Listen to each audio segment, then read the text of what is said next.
Alderman. Here. Mayor Natalie McNish. Here. Westward Alderman Robert Boggs. Here. Westward Alderman Stacy Lee. Here. All right.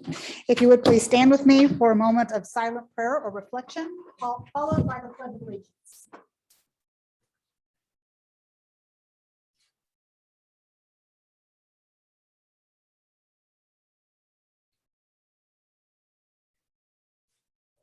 I pledge allegiance to the flag of the United States of America and to the republic for which it stands, one nation, under God, indivisible, with liberty and justice for all. Thank you. Minutes for September 23rd have been revised. They were left on your table for you. Do you have any questions, comments, or concerns? If not, I will entertain a motion and second. Make a motion to approve. Second. All in favor? All right. Thank you. Next up in your packet are expenditures, and you also have a supplemental claims report on your table. And we will take any questions, comments, or concerns. Monica, was there anything specific you wanted to point out in this outside of your memo? No. Okay.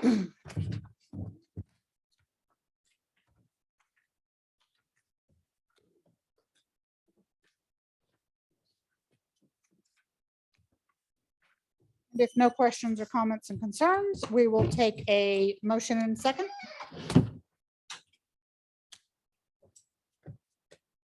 Make a motion to accept. Second. All in favor? Thank you. Next up, we have a new employee here at the city, and our city administrator, Sam Roast, is going to introduce that individual. Yeah, so want to take a moment just to officially recognize Steve Deckard.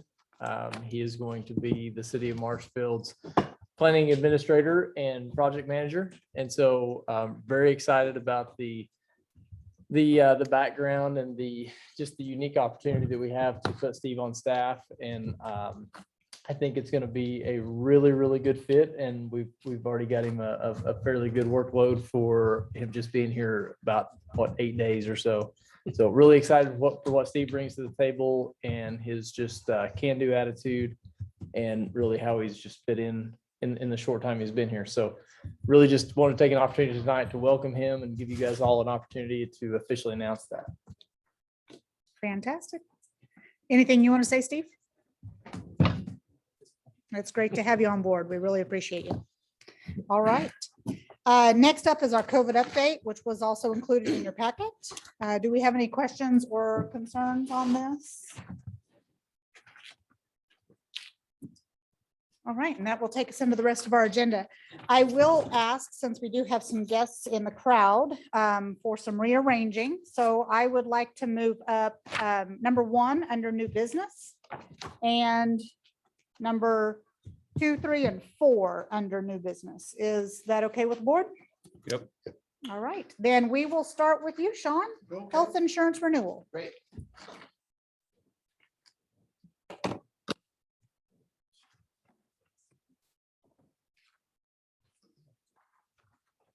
I'm Sean Mayer. I've been fortunate enough to be the agent on the health insurance and the other group benefits for a few years, including navigating through the Affordable Care Act. So it's renewal time for your Anthem Blue Cross Blue Shield health plan that you offer your employees. The renewal date on that is January 1st. Just a quick little background, because I do see some new faces on the board here. Since 2014, the way that the Affordable Care Act was written, we originally thought that we would have to veer away from your current, what we call a non-ACA plan, which would have caused you to have to go to an ACA plan with ACA rates, different type of rating structure, which would have been honestly an administrative nightmare for you all. So since 2014, the way that the government has basically allowed us to continue to kick the can down the road with regard to transitional relief, they've basically said, as long as we stay within a certain family of plans that Anthem has you all, in the middle of, then we can continue to stay with that current type of plan, like a keep what you've got type option. So, the renewals in the past, we've seen very slight decreases. We've seen very slight increases. We've seen I think a 16% increase. This year, we've got an 11.9% increase on the books at this point. And that would be with your current plan, not making any changes to it. We did go, there's a lot of buzz about the plan that's available through the Missouri Chamber Federation, Missouri Chamber of Commerce. We did ask for a conversion quote from them, received quotes back on that. It is a self-funded pool, so they take a little harder look at what you've got going on inside your group from a medical standpoint, health conditions, that type of thing. And you can see I've got 3 of those plans on the spreadsheet there that just gives you an idea of where you would be if you ever had to get away from your current plan. And we continue to see from the ACA side, United Healthcare and Cox Health Plans being really the two main players in that area. And those rates just continue to be really up in that area where these Missouri Chamber Federation rates are, except in those scenarios, your 25-year-old employee would have one rate, your 62-year-old employee would have another rate, 47-year-old would have a rate. So from a budgeting and administrative standpoint, it would be just a nightmare and significantly higher in cost also. All right. Board, do we have any questions from our members on this? I think the spreadsheet kind of speaks for itself. 11.9 might be a bit difficult to swallow, but it's not 200. So I think all in all, we're still in good shape. Do you look for board approval on the plan renewal? I believe so. All right, so board, do I have a motion and a second? Move to approve. Second. All in favor of renewing the current Anthem non-ACA plan? Aye. Thank you very much. Thank you all so much. Thank you. I'll work with your staff on getting ready for open enrollment. All right. Thanks, Sean. Thank you. All right, and now the other area, 2, 3, and 4, we have Casey Matthews with us, and we have Kelly on Zoom. Casey, Yeah, Kelly is actually going to take the lead on this. I'm just here to help her. If she has any, if she needs questions answered.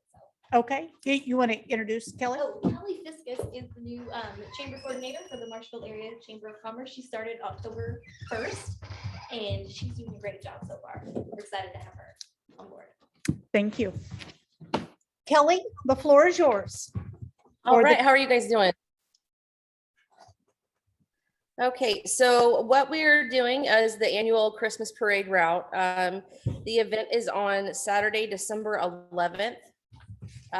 We'd like to close off the square at 8 a.m. until the parade ends, approximately 11 a.m. It would start at Pine and Washington, go around the square, and end at Madison and Pitts. Is this the normal parade route? Yes, it is. Yes. Okay, any questions on the Christmas parade? If not, I'm looking for a motion in a second. Make a motion. Second. All in favor? Aye. Thank you very much. And your next item on the agenda is request approval to serve alcohol at the Marshfield Area Chamber of Commerce Annual Meeting and Award Ceremony. Yes.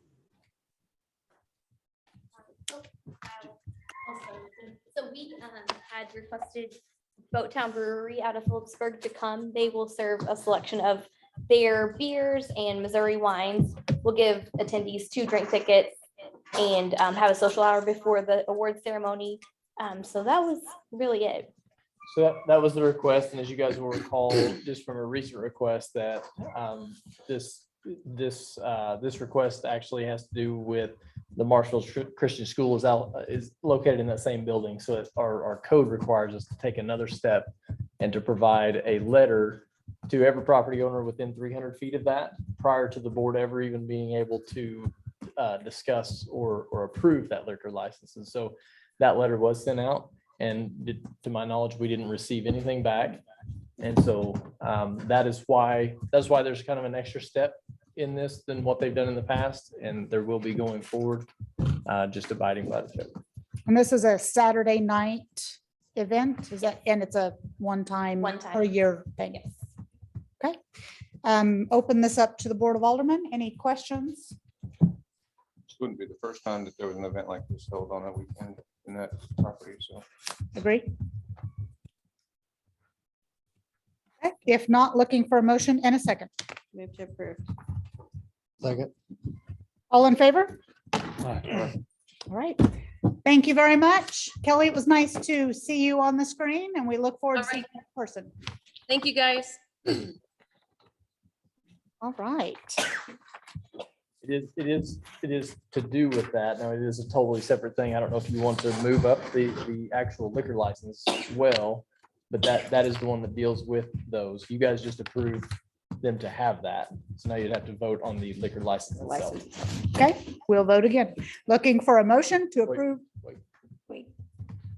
So I do want to state on this liquor license, I would like for you to do that contingent on getting the, we're still waiting on the Boattown Brewery doesn't have their caterer's license in yet. Oh, okay. And so he's expecting that at any time, haven't got it yet. But he has applied and just hasn't quite got it yet. So I just want it contingent on him getting that into me. So, Thank you very much for that addition. So we're looking for a motion and a second on approval of a temporary liquor license contingent upon Boattown Brewery receiving and providing a copy of their caterer's license to Karen.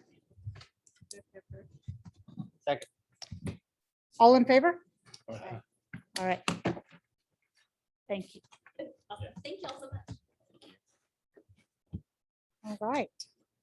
And now we'll go back to the top of unfinished business. So we had a work session last night to discuss the history and everything that's been done with Grow Marshfield.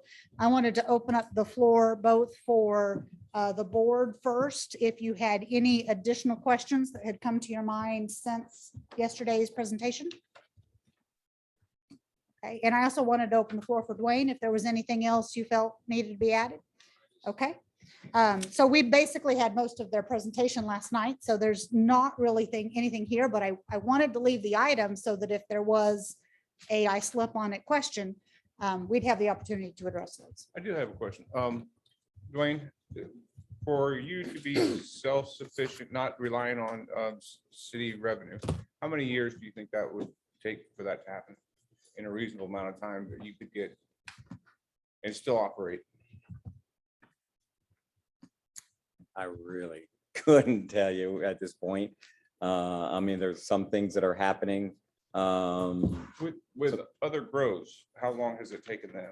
Pardon? With other grow cities, Buffalo or do you know any historically that it took I 10 don't. years, it took them 5 years? I don't. So most, very few, if any, economic development entities are completely run from the private side. I mean, you got chambers, of course, which run on dues and stuff, but usually your city's part of that. Under the circumstances that we're in right now, there's some things that are going on right now that could affect it. And, the biggest key is coming in 3 years that we know that can affect, one of the major revenue sources that we have that I think is going to be able to alleviate. The other is what's going to be our long-term budgetary needs as well. And so, I mean, some people have different attitudes, different ideas of what the budget should be. And in other words, some people have some ideas that ought to be higher than what it is right now. to sufficiently do that. There's others who feel, well, I mean, if it's not there, then how lean can we be? So it's going to be, so that's also going to have an effect on answering your question. But I would say from a standpoint of how we can make a significant difference, there is something happening in 3 years on the horizon that I think personally could make a difference. And like I said, those are the things you don't talk about in a public meeting. I'd love to sit down and talk with you, and I can give you some of the details of some of the proprietary stuff that's going on. Anyone else have any other questions? All right. Lift station number 1, fencing. This item is going to be tabled. We don't have enough information on this particular item to discuss today.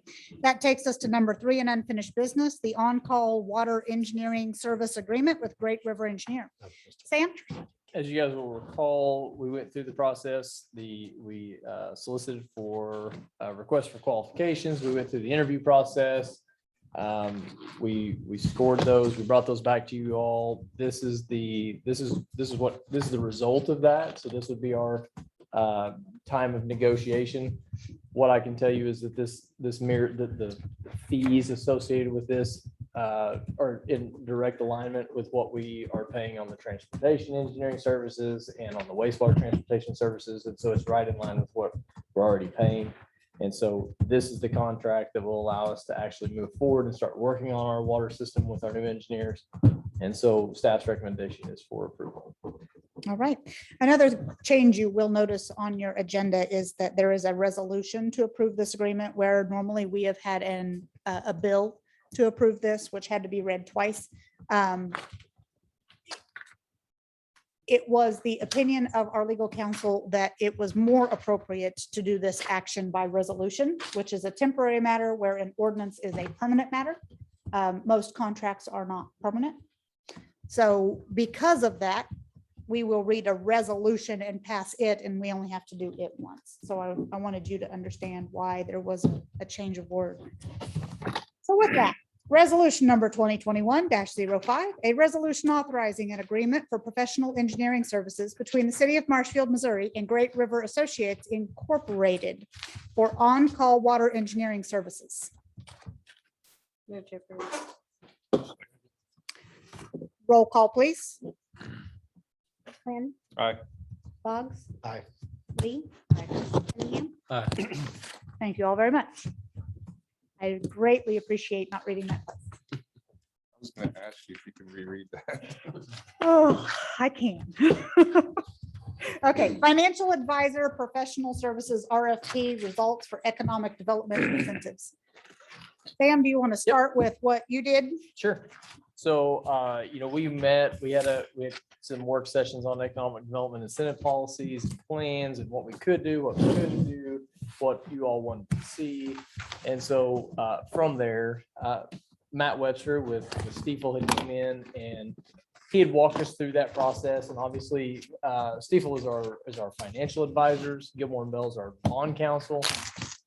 But this is a different sector of that. This is a different division of that. When we start talking about economic development incentives and policies, the financial side make their money off of our bonds, and whenever we go out and we do projects, this is a whole different side of things that it goes above and beyond that. So this is not something that would be included from a regular financial advisor standpoint.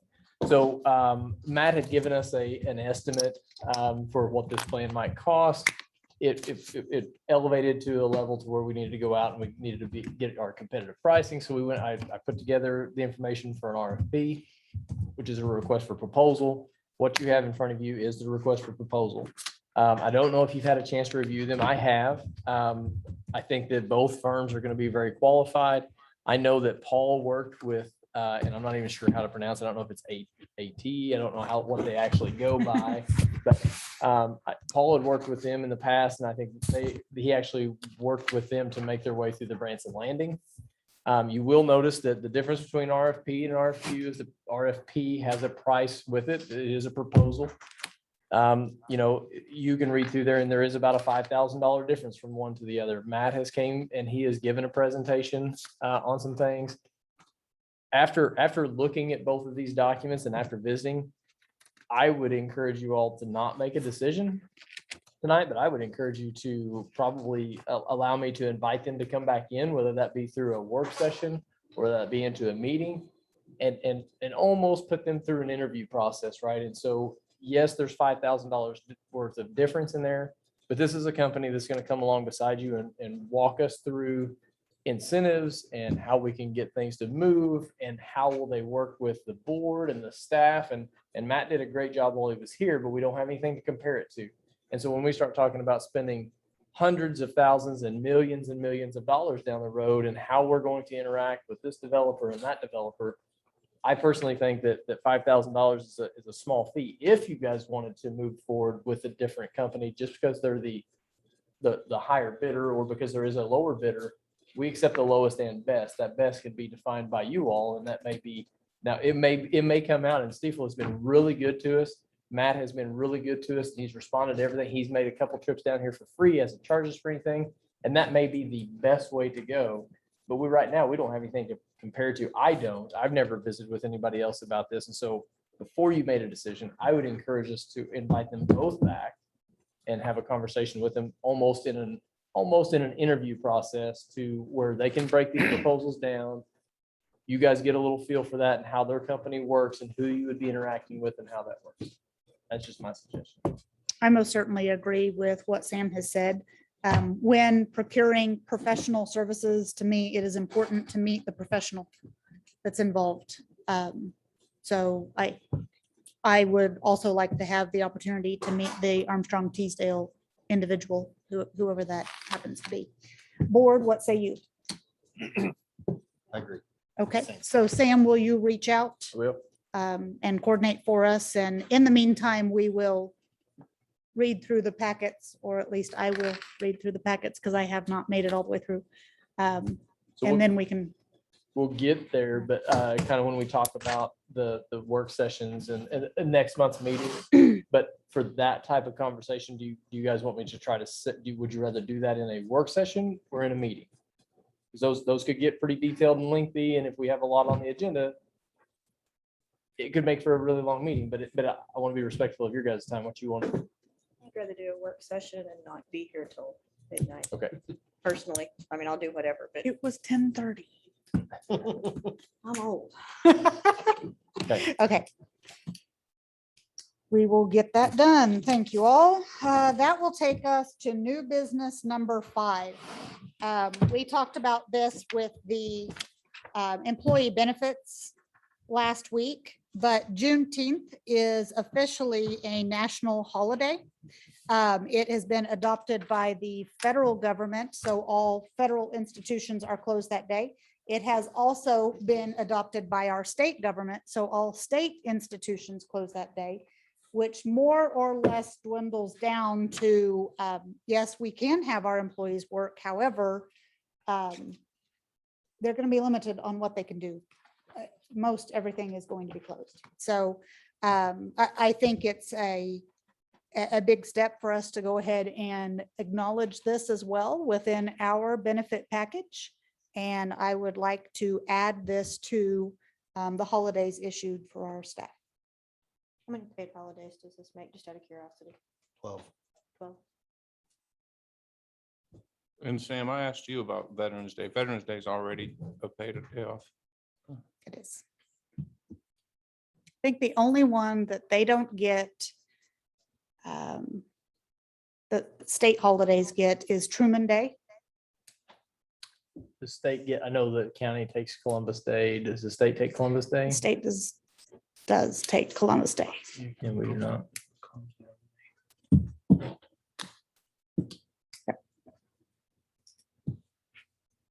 So looking for approval, motion in a second. So moved. Thank you. All in favor? I will tell you, thank you from the rest of the staff. It'd be much appreciated. All right, the next item on the agenda is to set November and December Board of Alderman meeting dates. So this happens just about every year. And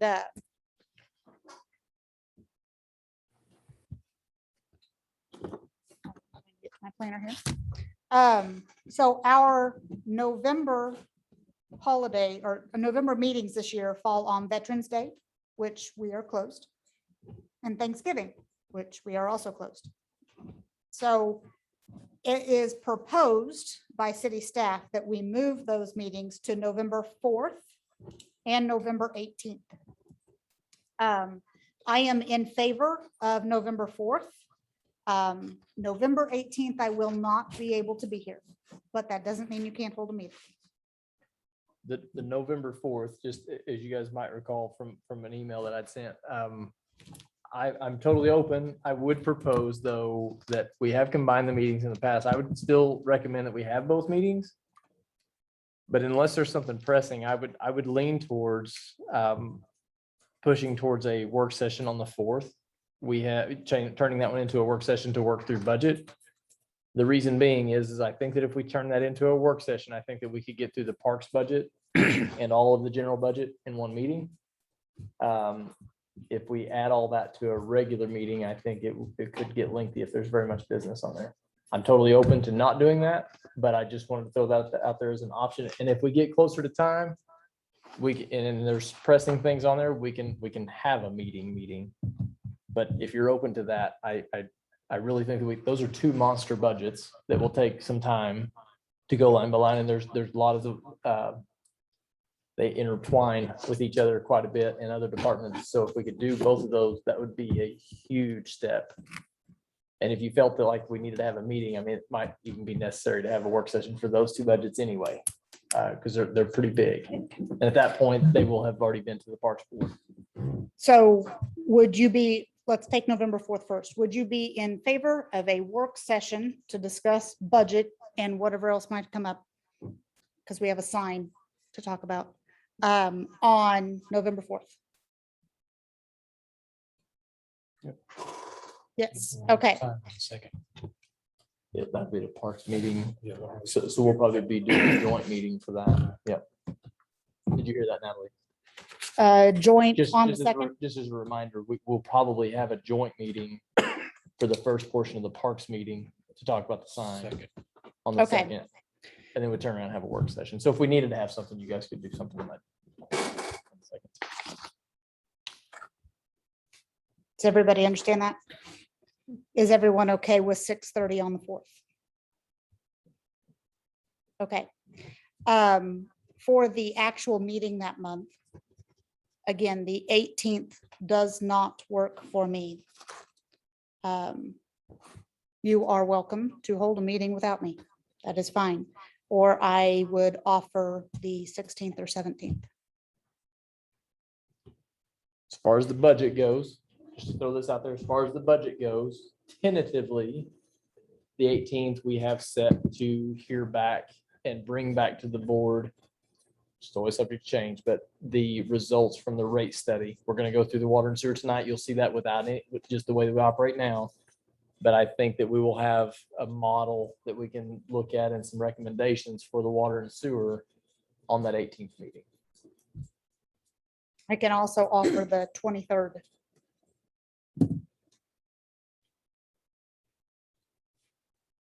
I can do 23rd. I could do 18th, 16th, 17th. I really don't have anything going on. My little one is a munchkin in the Lollipop Guild, and that's opening night. I'm sorry. You should be there. Does the 23rd work for you guys? Yeah, Stacy, do you have family coming in? Yeah. 22nd would be better, but I can do the 22nd. Monday, Okay. I John? need to check the health board because that might be their their meeting. meeting on that. But it's from, no, it should work because it's from 3:30 to about 5:30 or 6. So Okay, should be. you'll able to be make it. meetinged out by that time. Okay, Yep, that'll work. staff, would Monday, the 22nd work? Okay, Work for you? You or Linda? Yes, I think it'd be fine. all right. So 6:30 on the 22nd. We'll go to December. So we end up with a meeting on the 9th and the 23rd. It is the recommendation to move that to the 2nd and the 16th. I am open on the 2nd. I have a conflict on the 16th. Once again, there is not a requirement that I have to be at the Here, meeting. but that one's pretty easy to reschedule. It's much smaller. So let's start with the 2nd. Is everyone available on December 2nd at 6:30 for a regular session? Okay.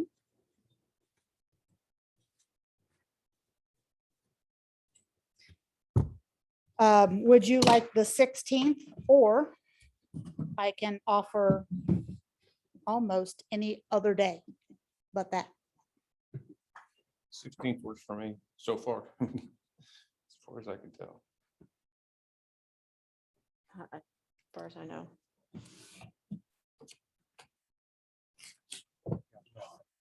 Anything. Yeah, anything?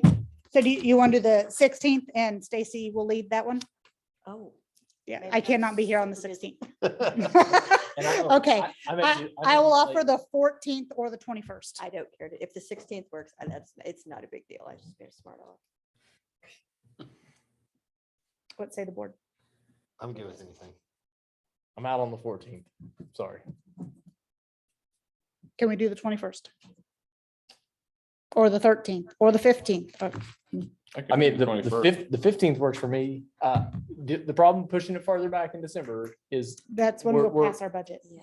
I mean, we're getting close. So I mean, from there, I'm not even gonna say the 15th will be our last meeting.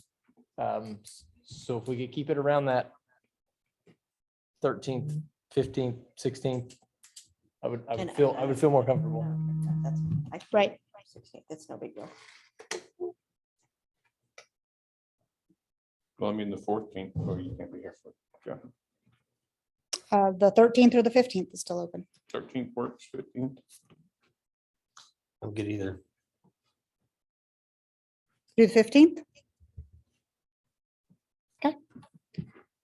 15th. Yes. I apologize for being difficult, but I appreciate your understanding. The 16th is Davin's very first band concert. And again, I need to be there. We have the 2nd and the 15th. Yes. And then in November, the 2nd is a combined, The 2nd is a joint Parks Board and Board of Aldermen. You will need to be here for all of 15 minutes, I imagine. We are going to look at a schematic design of a sign for the Tommy McDonald Park that's existed for a while. We just need concurrence on it so they can move forward. On November 2nd, I thought we were doing the 4th. Both. Both. Both. The 4th is the work session for the budget. 2nd is a joint meeting with. Okay, so November 2nd and 1st. Sorry. That's trying to all right. be You think- confusing. Just trying to I make think sure. that gets confusing now. Now throw Monica's finance meetings in there too. Right. All right. Thank you very much. We will move as much information forward as we can. Again, the goal is to have our budget approved before the end of the month. So if by that second meeting in December, we are not ready to approve, we would be looking at a possible additional meeting after Christmas.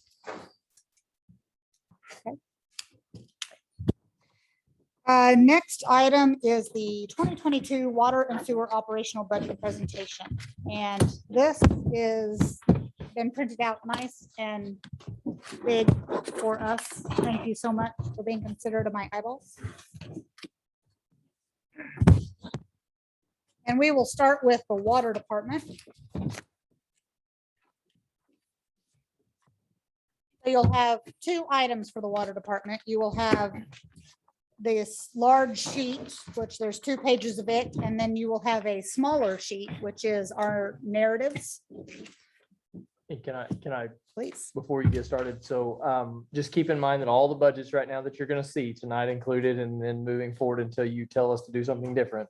All of these already include the 11.9% increase for the health insurance that you approved tonight. They do include a 3.7 COLA for all the current employees and how they reflect these budgets. There is a 10% increase in there for the general liability, but keep in mind that we are getting ready to go, and that's pretty standard for what we do every year. We just budget for 10%.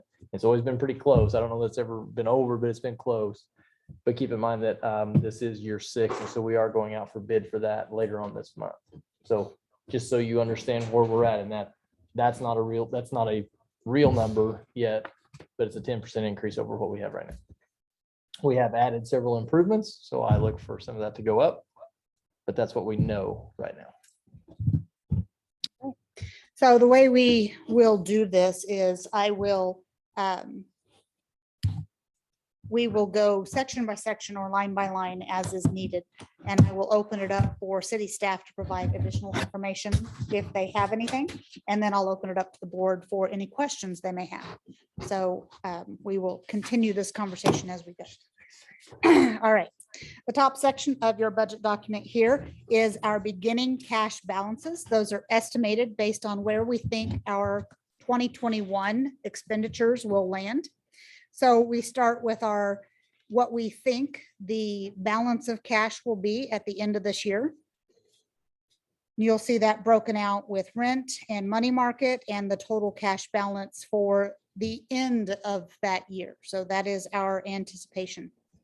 As you can see, there is a slight increase over estimated actuals in 2021.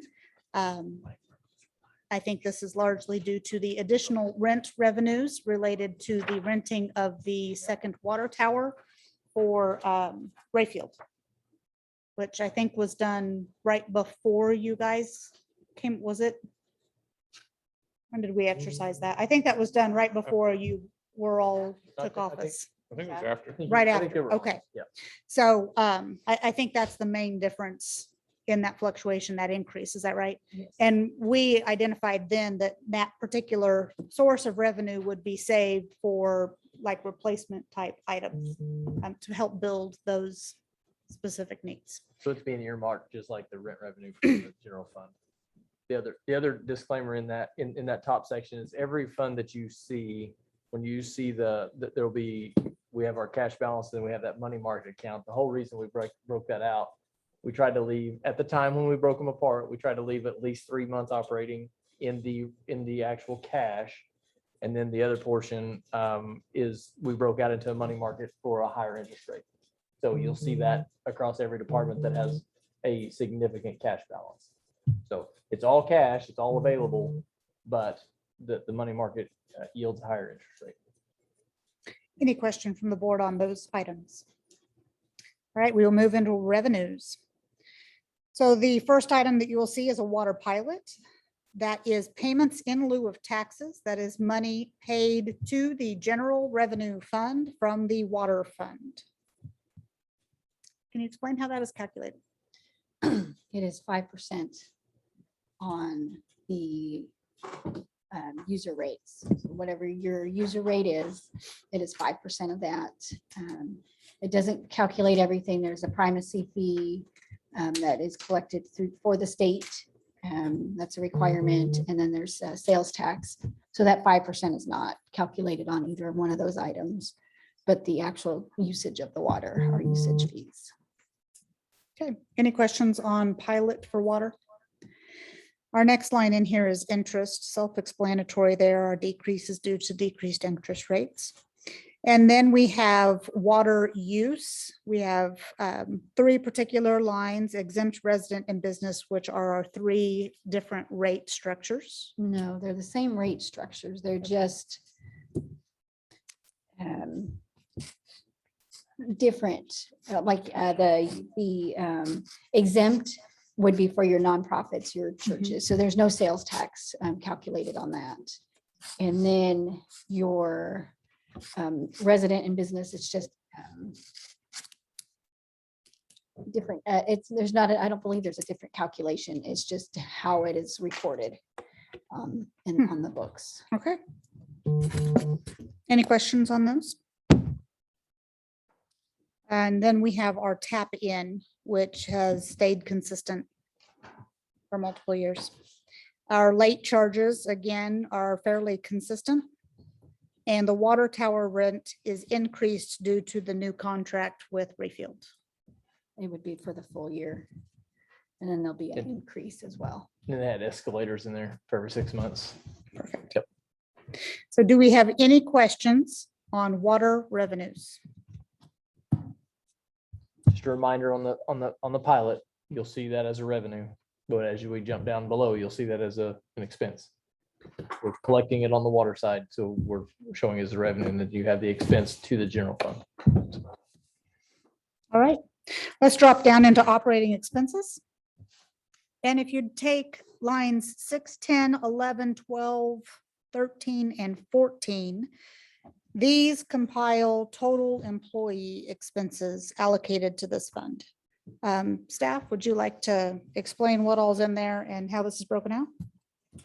So this be a good place for you guys to kind of relate back over to the narratives, to the smaller sheet.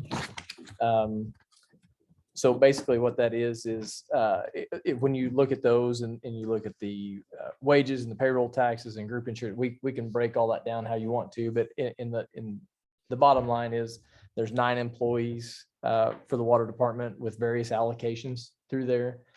Those are all filled except for one. There is a vacant position. Let me back up. There's 50% of a vacant position in there because it is a shared cost between the water and the sewer. And so that, unfortunately, that position, feel like we have a pretty good qualified candidate that would be a good fit for that may be ready to come on before too long. However, if you look back up and we'll talk about it when we get down to the bottom, there is a deficit budget for next year. So that's on a freeze right now. So there is an open position there, but we're not currently filling that. And so when you look at all those lines down below that, those are for those 9 employees or for those 9 allocated employees. Obviously, the water department doesn't have 9 full-time employees up there. There are, the way that we used to calculate it, what is there, 4 Ovians up there if you were to actually split it out? Yeah. But because of the cross training that we have done over the years, we spread that out. And so now some of them are 70-30, some of them are 60-40, some of them are 50-50. Richard's more heavily in the water than what he is in the sewer, but those allocations bounce across what department they hit. This year, Monica and I sat down, and then we sat down with the department heads, and we really tried to get a really good picture. I'm saying we try to do this, and we revisit those allocations every year. This year, we drilled in a little bit deeper because of the rate study, right? So in a typical year, you could probably move those allocations around if you needed to balance that deficit. We went in not even looking at that this year because this budget, we knew we were going to be presenting this and then the rate study, the changes after the rate study. What is everybody spending their time on and what do we truly feel? And so after visiting with Richard and after Monica looking with us looking at it internally, it's a pretty good reflection of how we're spending our dollars with our allocations for those employees. So you'll see some reduction in there. You'll see a little bit of a reduction. And then when we get to the sewer side, you'll see an increase, but it's because of how we're allocating those and where people are spending their time and how it'll be pretty clear when we jump to the sewer of some things that we had to do because of the lack of succession planning. And so that's why you see the decrease in there is just because of simple allocations. Okay. Any questions from the board? All right, we will then take lines 60, 14, 20, and 21. These are all not 14, sorry. 20, 21, and 22. These are vehicle and equipment related maintenance expenses. You will notice the truck expense budgeted has remained steady. Gas and oil has gone up. Granted, we have added a new tax, and so the price is also going up and up and up. And equipment maintenance has gone up slightly, but nothing significant. Staff, anything you'd like to add to those? So just keep in mind, we're pretty fortunate in the water department. We have some the newest equipment that we have. When we say truck expense and this and that, that's where our newest trucks are at. And so that maintenance will start to increase. They're starting to show wear and tear, and they're starting to have some problems, just like what any other vehicle would have. Again, on the maintenance side, because of some decisions you guys have made and some improvements that you guys have voted for, we're gonna have some newer equipment, so we're able to keep that down, that price down. Now, we still have a few pieces of equipment that need to be replaced that we're gonna be addressing. So we're hoping, right, and trending shows that this is probably gonna be okay. But again, we've got, for instance, the backhoe that's over there. The parts, they don't even make them here in the United States. They have to ship them in from overseas. So we could be upside down in that pretty quick. But as of right now, everything's working just fine. So All right. Any questions from the board on those 3 lines? We'll take 23, 25, and 28. These are additional maintenance lines. Overall, these have also maintained steady in their budgetary aspects. Any additional information from staff? that maintenance line, that's probably the most, one of the most important lines in here. This is the stuff, this is the one line that could have some scrutiny to it, right? That could say, that this is where if Richard needs to work on something, this is the unexpected fund, right? So if we have a water main bust, then that's where this is going to come from. If we have repair clinch, if we have pieces of pipe, if we have joints, we have fittings, whatever that might look like. If we blow a road out, which has happened, then, and we have to put the road back, this is where some of that stuff would come back from. And if we cut for a water tap in or whatever it might be, this is where the asphalt comes back from. This is where things come back to that actually allow Richard to maintain that. We could easily spend triple that. Richard's very creative and we're very, we do so much stuff in-house. We really try to keep that number down. And Richard's able to do quite a bit with that for that dollar amount. Any questions from the board on those lines? All right. We do have quite the increase in SCADA. Yes. Staff? So it's a great point to stop. So as you guys will recall, you do see an increase, a pretty significant increase in that. And the question could be raised, well, I thought we spent $750,000 in that fund for that project so that we didn't have to do that. Well, that's right. But keep in mind, we were budgeting $7,500 for that. And I think $6,500 in the sewer.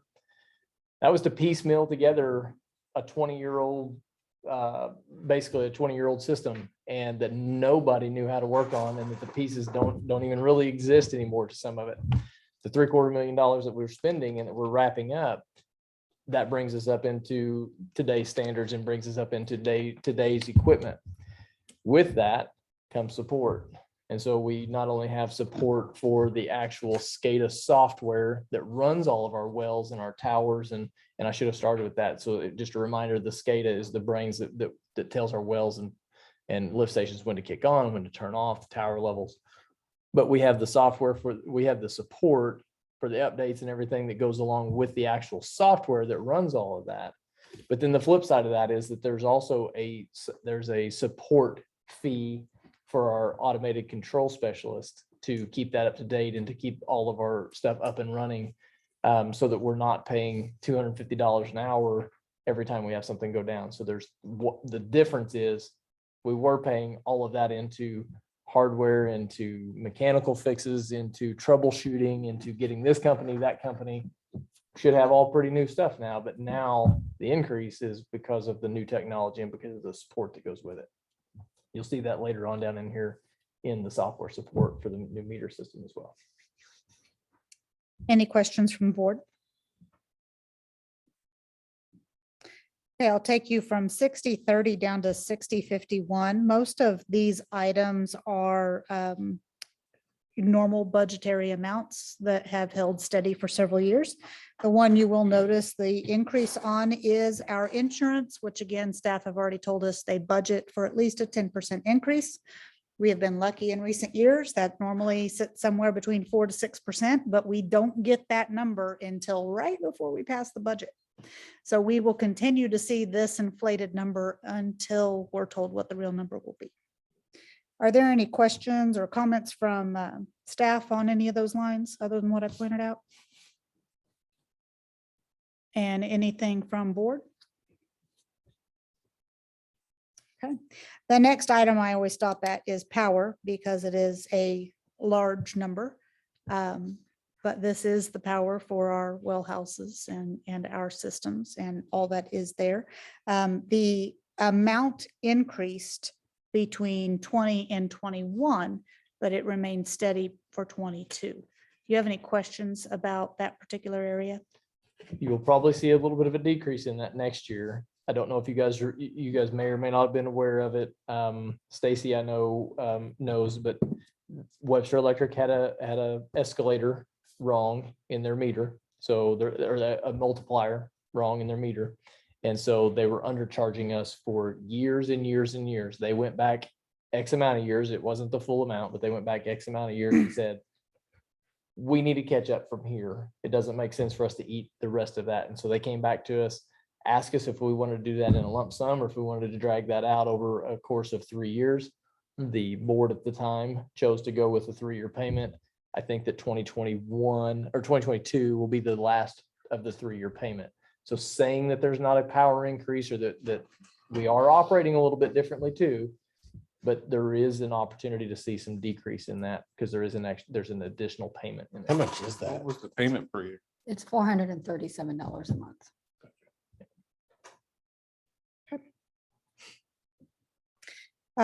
From line 6060, grounds maintenance. Which is the mowing. Keep that in mind as we hit every department. That is the mowing. It's the contracting out of the mowing. And then through 6027, trash. Again, all these lines remain consistent over last year's budgeting. Any comments from staff? Any questions from the board? Okay, and then we'll take 73 and 75 together. Publications does have remain steady over last year, and training and safety is down. Any comments on that? We had a couple of water license renewals last year. They're good for 3 years. Richard and I's are due this year as well, but there's no reason to increase it for that. I mean, we've got a little bit of room in there, but they were higher last year due to some licensing. All of our water operators, along with Richard and myself, carry a water license that is good through the state of Missouri. And so we have to have renewal hours for that, for credit hours. And so I think Richard and I are both at 30 hours a year. And then we have some other guys that are the same. Don't think that we'll have to be as aggressive with that this year because some of the guys have just got their license or just renewed. So a little bit of a decrease in there. Okay, and then the last 3 lines with numbers on them, on the bottom of this page are drug testing, locates, and software support. Software support has already been addressed as the increase for the new AMI meters, The AMI, yep. and the other ones remain steady. Any other comments from staff? Any questions from the board?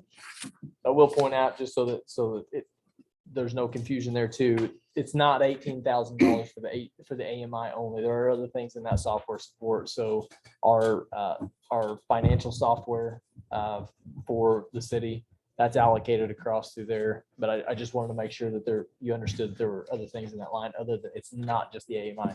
The AMI is the reason for the increase, right? So you can see where it was trending at 7, then jumped to 10, but now it's at 18. So that additional increase is the meters.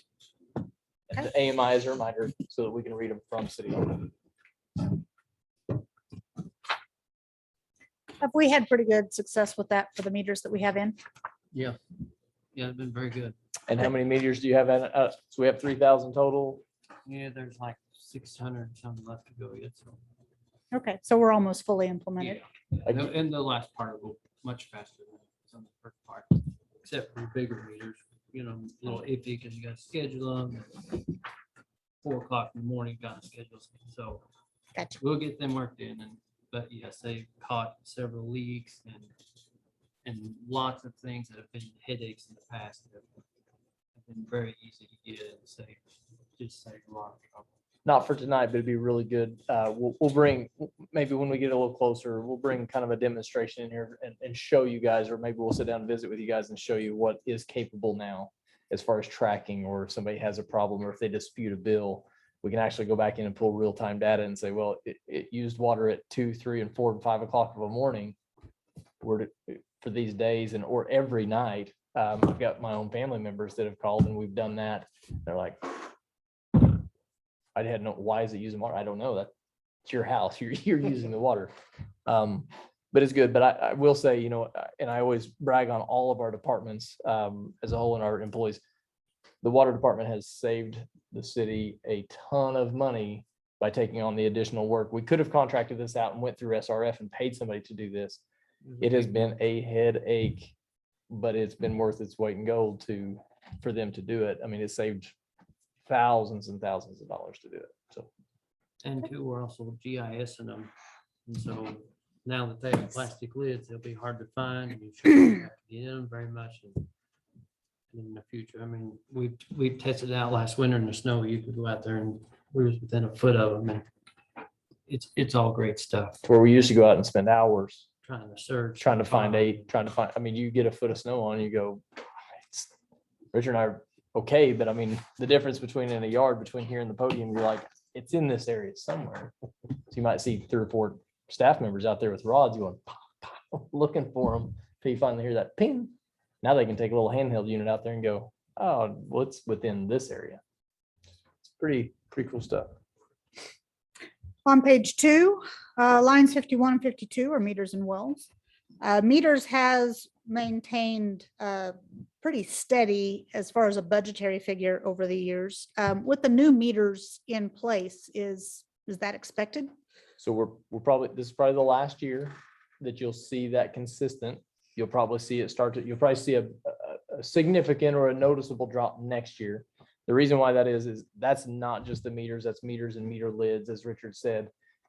We're not replacing every single lid, but big majority of them, they read off of radio frequencies. Some of them, when they don't go through the metal, we're having to replace them with plastic. And so we may get all the meters changed out, which was underneath the SRF program. However, the lids were not. They were not included in that. So we're still having to replace some of those. So as we replace those, we still expect we're going to have some expenditures next year on the meters. You'll even see the estimated actual is 10,000 over this year. That comes from the meter lids and this and that's just part of progress as we go along. We're still okay from a fund level, but you will notice that line item is projected to be 35, and that may even be a little bit low as we move into trying to get this figured out and trying to get this finished out. But I do think that starting in 2023, you'll be able to see a decrease, but then obviously as time goes on and the meters start to get some age and batteries start wearing, you'll see that creep back up. So it is kind of a roller coaster. It's all brand new, kind of like a brand new car. You're probably not going to spend a whole lot on it in the first year or two, but then you're going to have other things that go wrong. Any questions from the board? It will also go up the more development that we have, and if we get lots, and that's the fund that buys the new meters for new houses. Now it's offset with revenue, but hopefully you see that line continue to go up and up and up and up because of having to buy for new houses or businesses. Okay. Lines 53 through 55, water samples is down slightly. Disinfection and water treatment is up significantly, and I'll let Sam explain that here in a minute. Water towers hold consistent. Staff? So this is a big one. This is the one that I sent out the additional email about the other day. I got a phone call from a concerned Richard that concerned me instantly, because usually when that happens, it's something significant. So going through the planning process, going through the design process, going through the construction process, on multiple occasions, it was asked about, and it was kind of you won't see much of a significant difference in your disinfection, right? We have went from a temporary disinfection to a permanent, from temporary to permanent through this process. And so, there was going to be some increase just to bulk capacity, but we're now adding caustic and phosphate. We were not expecting the price per gallon on one of those new chemicals, and we definitely weren't planning on the amount that we're going to be pulling through there. And what that does, it kind of, I'll let Richard explain it if you want more information on it, but it kind of balances the pH and is supposed to kind of hold that. We have a lot of cast iron lines in town that introduces rust, and so when we flush or whenever water sits stagnant or we're not pulling and slick lining those pipes, it'll sit and then it'll pop off in little sections. That's what all this new chemical is for, is kind of to hold that and to prevent that. Those chemicals come at a cost. And you can see it right here. Now, those are estimates, right? We hope that those are on the high side, but we feel like we're pretty confident that they'll be in that range. So are we using those chemicals this year?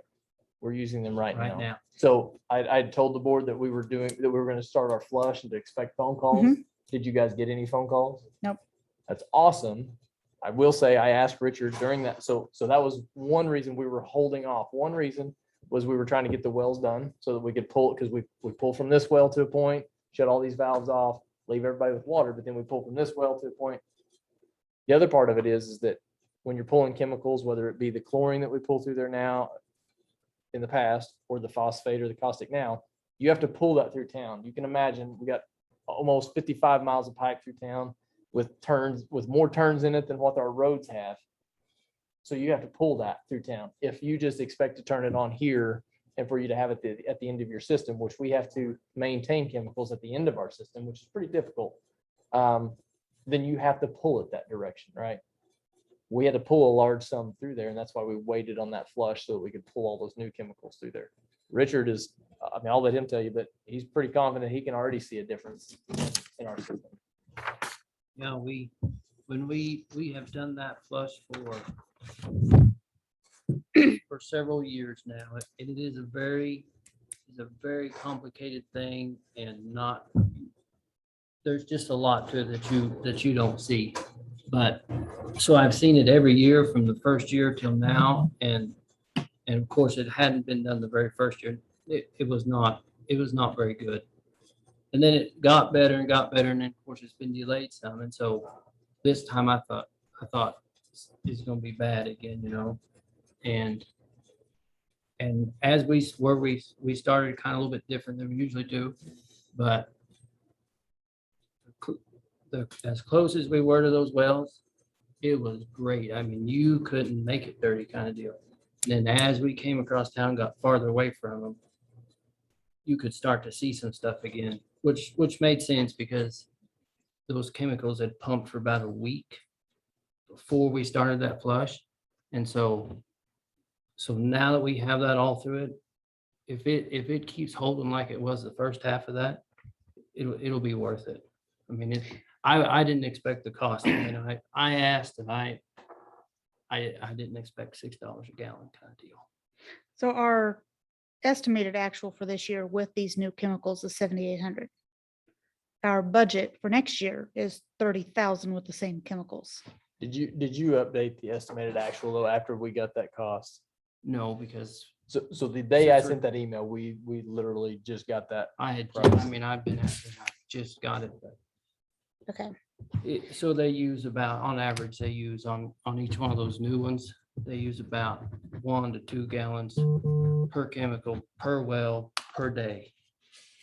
And so here we are Okay. close to the end of the year, you know, and Davis Construction, they were responsible for the first batch. It was on them to pay for it and fill the Okay. tanks.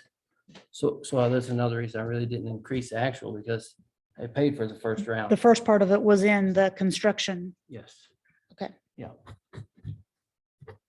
Right. Yeah, if you would just double check that estimated actual. Yeah, because it won't be accurate. I can tell you it won't be accurate right now. Okay. Yeah, it won't be extreme, I don't think, but it won't be.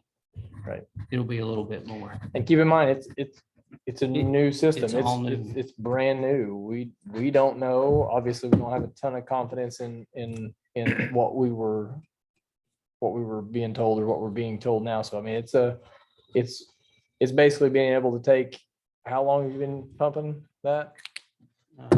Say a month. So we got 30 days of data trying to figure out the year.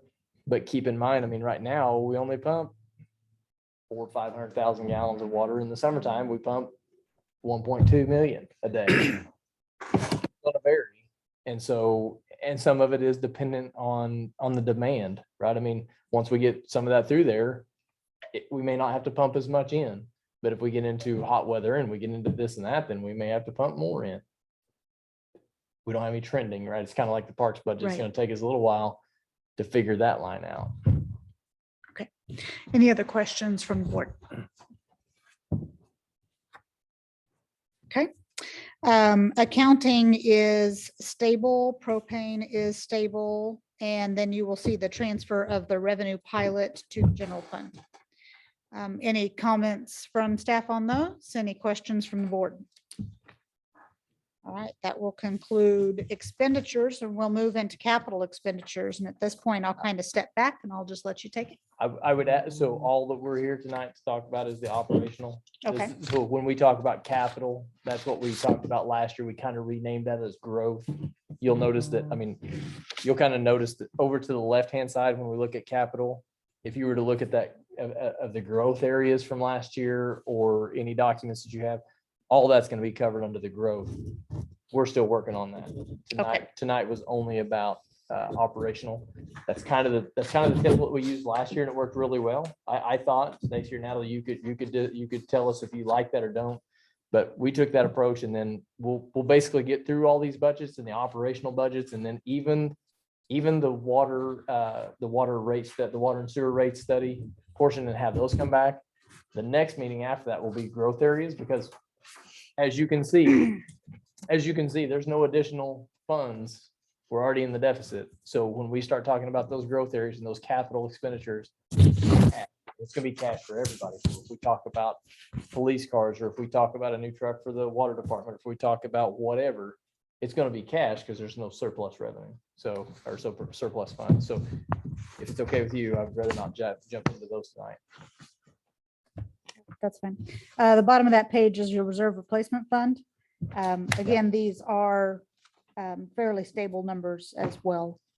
Yep. And so these are the numbers, and these are the numbers that you see when you see Richard out tearing up roads, and you see him out putting in water lines, and you see him replacing, or if the opportunity comes up to loop a dead end line and he can tie one together, or we come across stuff all the time. We dig stuff up and it was put in 100 years ago. I mean, literally 100 years ago. And so there may be 2 or 3 lines there that aren't hooked together or that need to be hooked together. It's hard to estimate what we're going to get into, but that replacement fund is what we use for that. We're going to extend, or we're going to replace a big section of South Elm this year. We've already bought the pipe out of that. We're waiting on design, which Great Rivers is going to do, waiting on a permit, but then those are the funds that we use to do that with. Keep in mind, we have created a replacement reserve fund for the water and the sewer, but because we borrowed money from the state, for the water, we were required to establish this and fund it. It's important to put those two together. We established it and fund it, and we're annually funding it. Maybe not enough, but we are funding it. On the sewer side, we established it off of some bond proceeds, off of some bond proceeds that we had from a 2003 bond. And so we were able to create a reserve replacement fund, but we are not funding it. We didn't borrow money from the state. We didn't borrow money from the feds on that. And so we're not funding. There are some dollars in there, and we'll get into it, but we're not actively putting funds into that every year. And you'll see why in a minute, because there's no funds to put in. Any water fund questions from the Board of Aldermen? Now we'll move to the wastewater treatment plant. This one will probably go a little faster because we've kind of introduced a lot of these groupings. So we'll move through from here. The top area is your operating cash balance. Any questions or concerns? If not, we'll drop into revenues.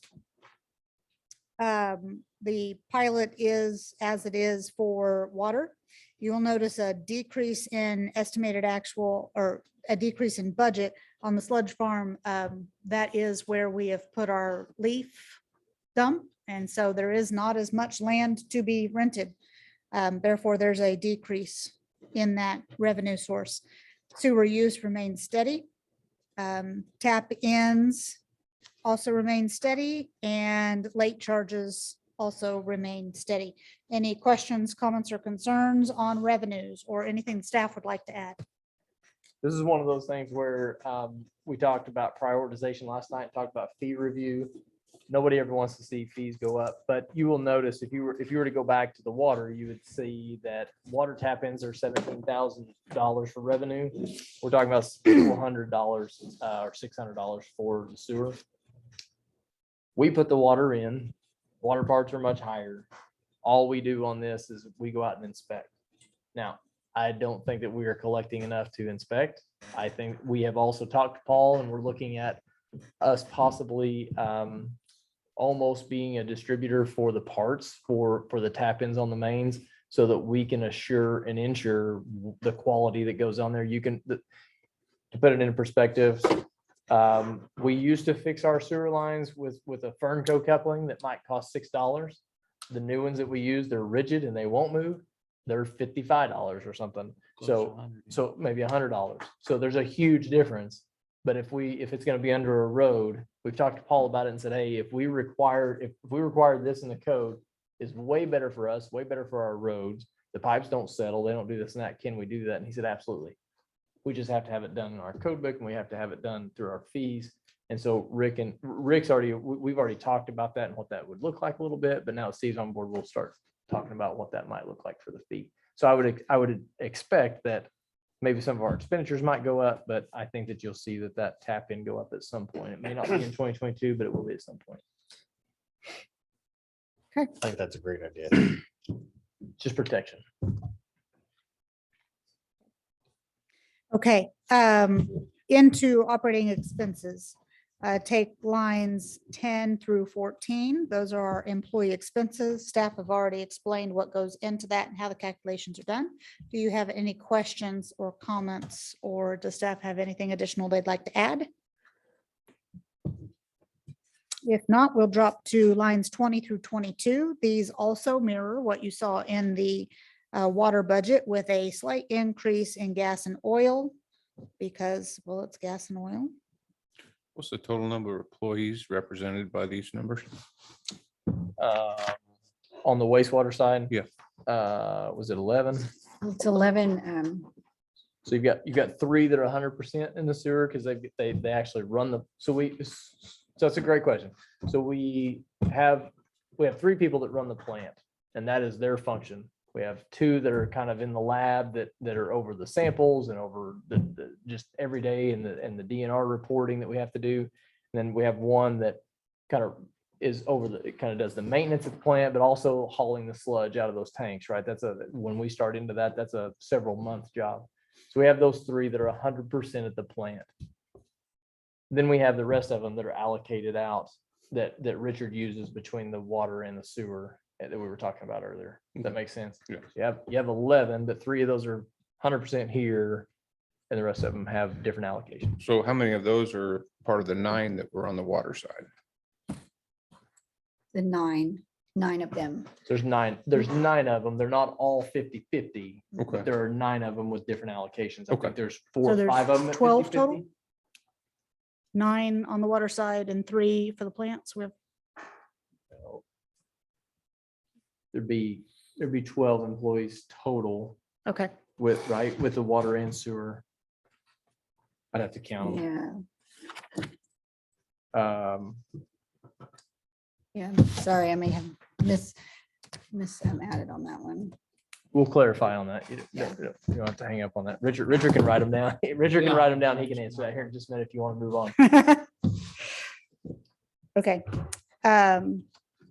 Again, 50% of one of those is in here vacant. But 50% of this, 50% of that salary is in this and in the water side. Okay. 23 through 25 are maintenance lines. Computer maintenance remains stable. Plant maintenance decreased and collection system maintenance increased. Staff? I'll actually turn that one over to Richard. There's an increase on the collection collections. and a decrease on the plant. I know we talked about that, but I don't remember. So kind of in the past, I mean, they were equal and so now those guys, the 3 guys that are down there, they technically do their thing down there, right? And so I found that there's more money needed uptown with all the I&I and everything going on, and just kind of based off the trends and the numbers, I mean, Okay. it pans out, more accurately this way.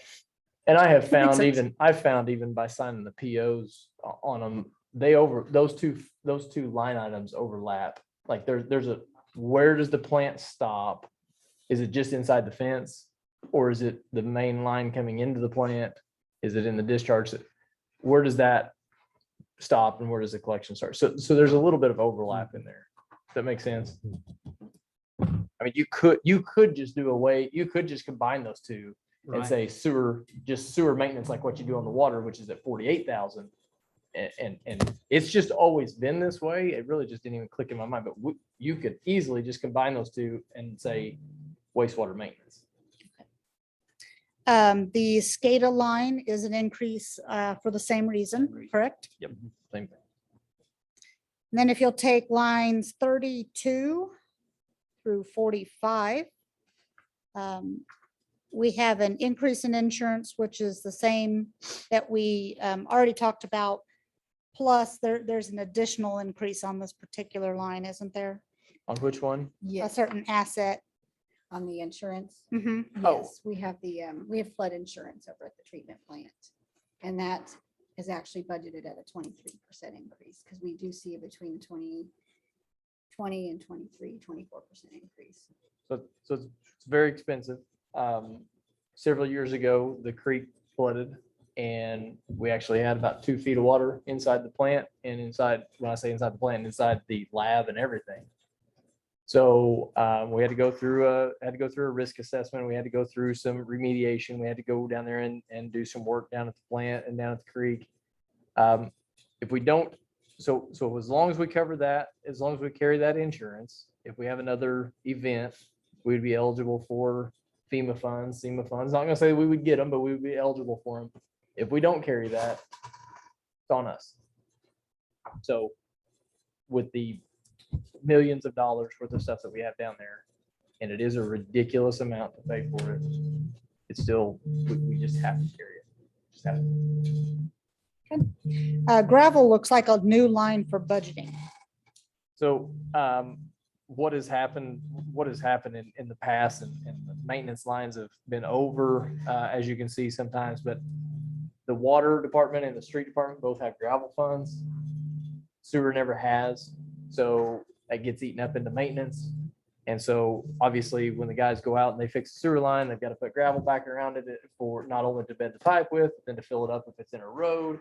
And so what that is doing is establishing a gravel line kind of based off of what the water department uses. And yeah, it's a new line for the treatment plant or for the sewer department to be consistent with the other departments. And I will say, I think it is important to note that we used to haul all of our own gravel. And so we contract that out now so that we don't put the wear and tear on our dump trucks because they are $180,000 a piece. And so now we store, if you guys go over to the water building up here on McVeigh, we store in bulk. And so sometimes when we use it on projects and we go to fill those bins back up, sometimes we just divide that out to all departments. Sometimes we account, like if we haul it directly to a site and we know exactly what's used on that site, we'll bill it straight to that department. But when we're just filling bins, we'll allocate that across the 3 departments that have the gravel. Okay. Lines 51 through 60 look like they remain stable. So board, any questions from 32 to 62? All right, we'll drop down to 69. Meetings and lodging increased to meet what our estimated actually was for this year. Everything else has remained relatively stable except for a decrease in training and safety. So we had, you guys, I know Stacy will remember, and Natalie, I think you were on here too. We had, so in our lift stations, in fact, we've even put one at the pool now.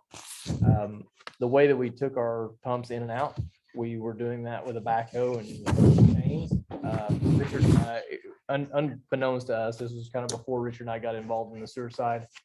it took about one time for us to see that and went, nope. And so we budgeted more money. We bought a crane and some bases. And then this last year, we bought the additional bases. So now there's a base at every lift station. There's actually a base at the pool. And so those bases mount down to the ground, to concrete. They're bolted down there. They're permanent. And so then the crane sets in there, and that's what we take the pumps in and out with. That's how we were able to take the pump in and out of the pool. Otherwise, I really don't know how we'd got it out. It would not have been very fun. Yeah. Or definitely not safe at all. So that's why we purchased all the rest of the bases. So now we can drop that back down to meet, to be more where we were at prior. Any questions on the rest of that page from the board? If you'll turn to page 2, our permit cost remains steady. Lines 97 through 101 remain steady. I'll note that we continue to budget for the inmate program in hopes that they may become available one day. But my last recollection was they had a threshold of vaccinated individuals they had to reach before that would be Yeah. possible. They have to reach a certain percentage and And they're not there. They can't. They're not mandate it. Yeah, they can't mandate it. Okay. Any questions on those lines? Software support was what we discussed on the other side. So the next one I want to take is 53 and 54 together, and we'll start with staff.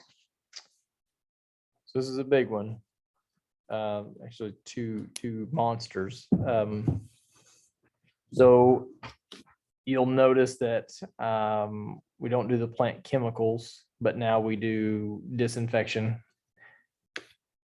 The reason being, we went from, well, let's start with the samples. So our plant is designed, or it is supposed to be designed to handle 1.5 million gallons a day. Anytime that we can't run that, or if we exceed that, it will back up and it will go into that stormwater basin. Anytime there's water in that stormwater basin, we have to sample every day that there's water in that, not for every event, but every day.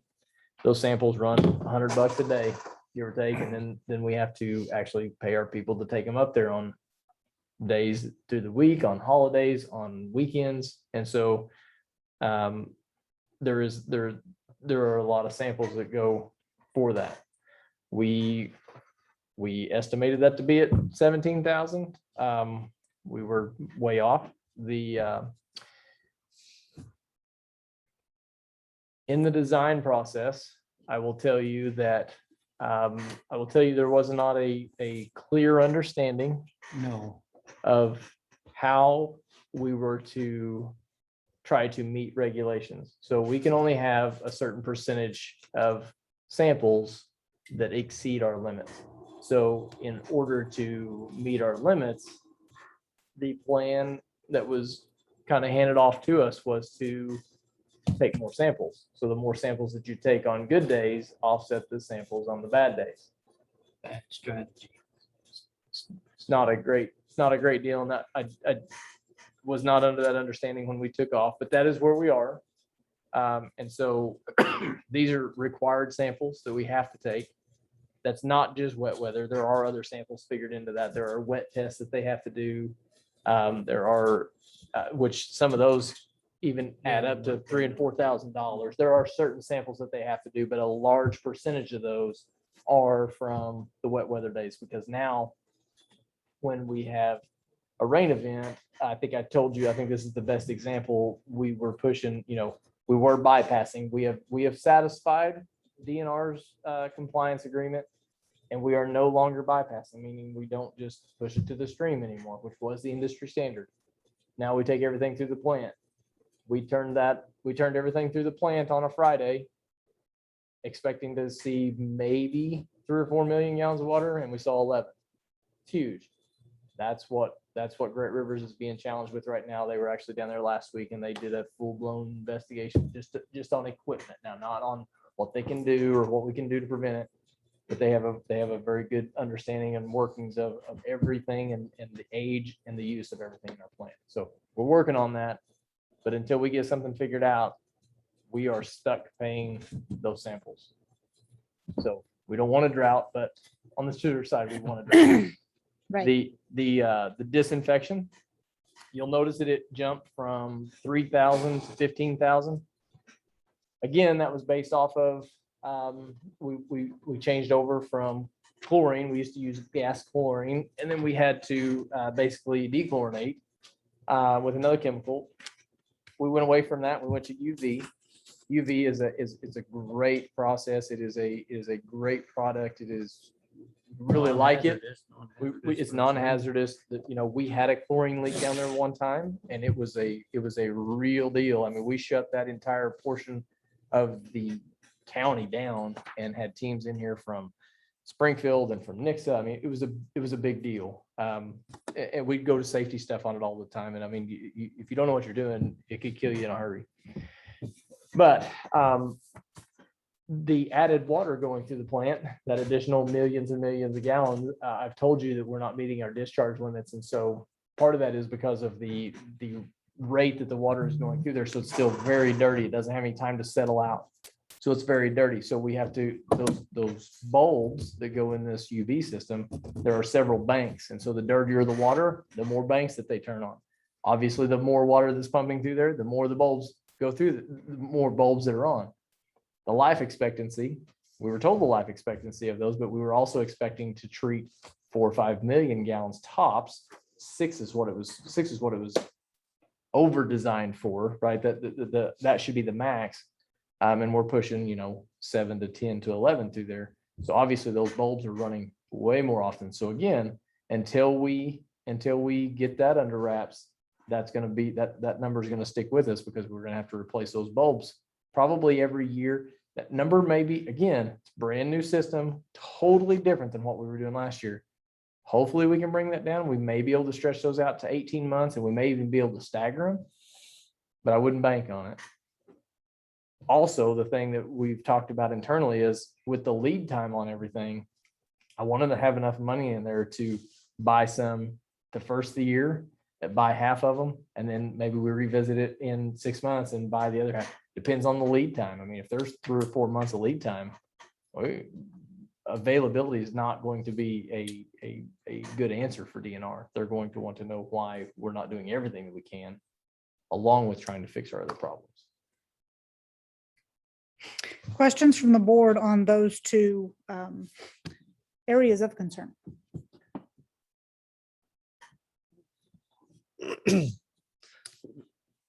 Hopefully that'll help a little bit like that. You found that one main I situation in the creek. So we'll see. Still too recent. I will tell you that our crews were able to fix a large section down there. But I will also tell you that I don't know if I can say for the whole state of Missouri, but Richard cannot find another piece of pipe available to the city of Marshfield to do any more repairs. The availability is not there. I found the only piece in Southwest Missouri. And nobody else will get rid of it. Nobody else will sell it. In fact, They're not even manufacturing. They're not even making it. They're not even making it. in fact, on a whole nother realm, not to get into here, but we may very well, just an FYI, we may very well be looking at trying to change some of our purchasing policy, because when we find pipe, I don't even have time to call a special meeting for that night for an emergency purchase. They will not hold it. If somebody gets pipe in, you have to be ready to buy it right then. You can't buy it the next day. You can't get it. I've never crazy. seen anything like that. That's crazy. So anyway. Okay. The last 3 remaining lines on this operating budget remain stable from last year. So any comments from staff or questions, concerns from the board on those items? All right, and in our other fashion, we will leave the capital expenditures alone for now. So overall, that is that is our initial go at forming this budget. So please take the time to digest these the best that you can, ask questions. Feel free to email Sam and say, hey, what about this? Or I thought this, or do I understand this? That way our staff can have that information available and ready for you by the time we review this again. But I imagine staff will continue working through this. And when we get our sewer study that is coming next month, right? We will have some additional information that we can key into this and make other very hard decisions. Now, I want to point out a couple of things too. If you go back to the wastewater side, just if you're looking, you didn't see that replacement fund at the bottom like you did on the other one, because it's at the top. We don't budget anything come out of there. We bought pumps and we bought replacement stuff out of that. But that, you'll see that up top, we're not funding that. It's just, there are funds sitting there. The other thing that I want to point out is that as much as you might want to be done with the budget, that's not all.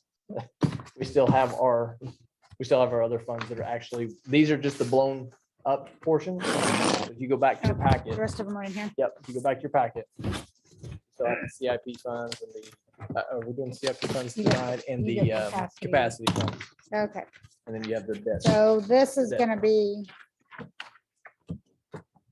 You'll start with capacity fees. Pretty straightforward, but I'll just let you kick it off there. We'll be happy to answer anything you've got. Yeah, so our cash balance pulls over the difference in revenues between last year and this year is a $50,000 grant we received last year for our SKEEP study.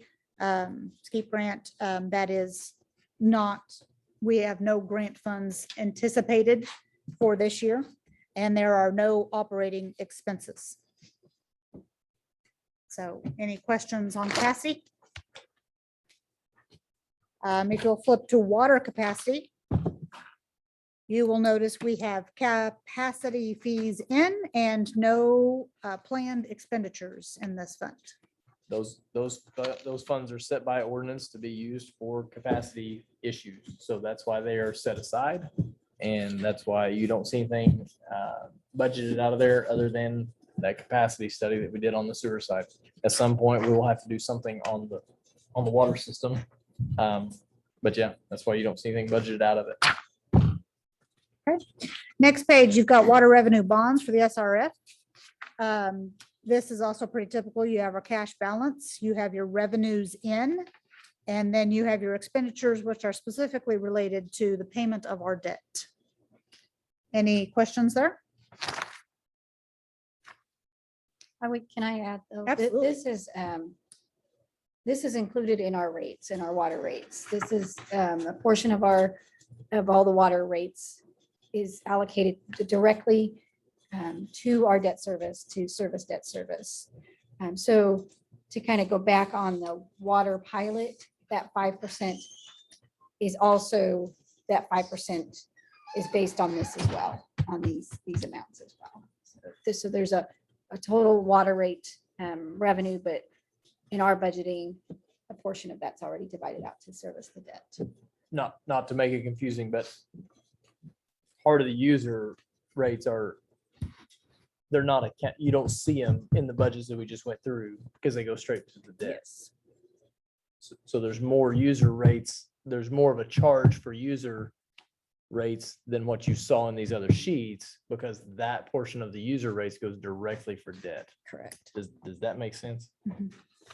And then we use also a portion of this to go.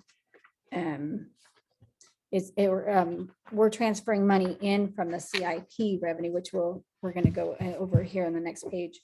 But there'll be a portion of the CIP coming in over to service the debt as well, because not all of that. And that's how the rate was structured, or the debt was structured, is that a portion of the CIP comes in to service this SRF debt. And that was always part of the financing plan from the day that we set up to take on debt. That was how it was proposed to pay for it. Next up is water and wastewater treatment plan CIP.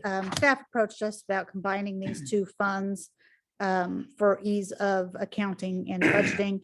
Where are we on that ordinance? I should have it to you in the next Okay. day or two. Our auditor has noted that our ordinance currently reads that they're separate fees. And so he would prefer that they are accounted for separately. Since we made the decision to combine these two funds, we need to change the ordinance to allow the combining of the two funds. So we're in compliance with our own rules. So be looking for an ordinance to come back for review. It doesn't change the amounts. What we're changing is the way the money is accounted for. However, you have the cash balance in this particular fund. Revenues are including interest, which has decreased for the same reasons as talked about earlier, and the CIP fees received from water bills. Expenditures in this include debt service.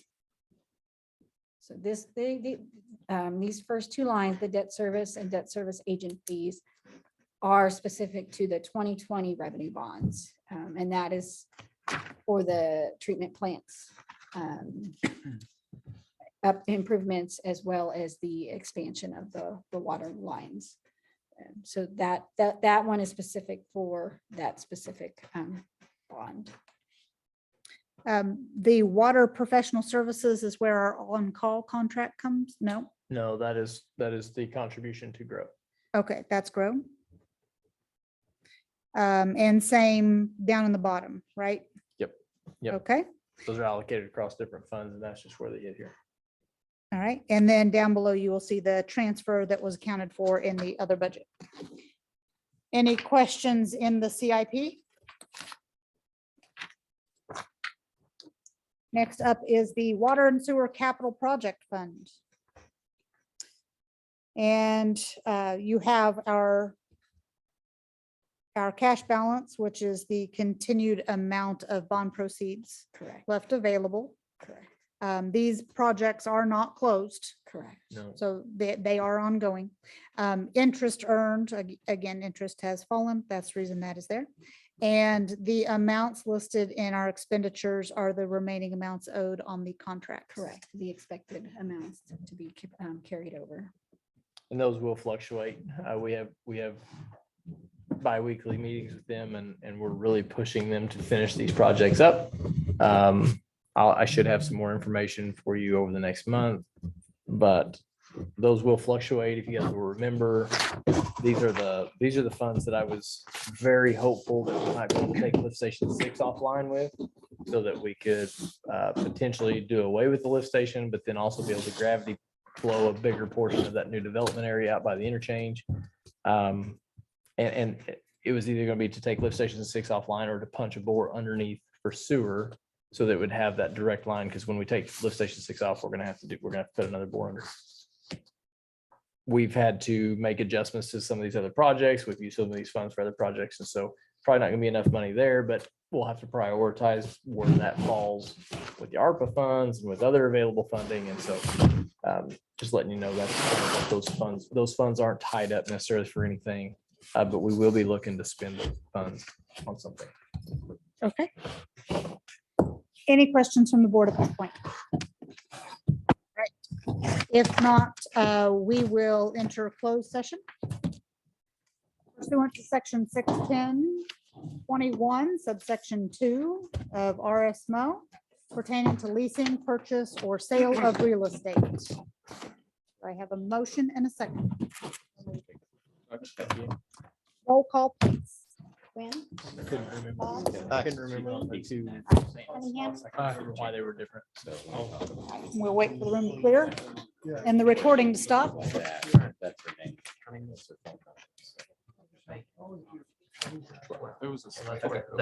I thought. So I said. Okay. I'll put it- I'll clear that. Thank you very much. Oh, yeah. I didn't notice. Sam?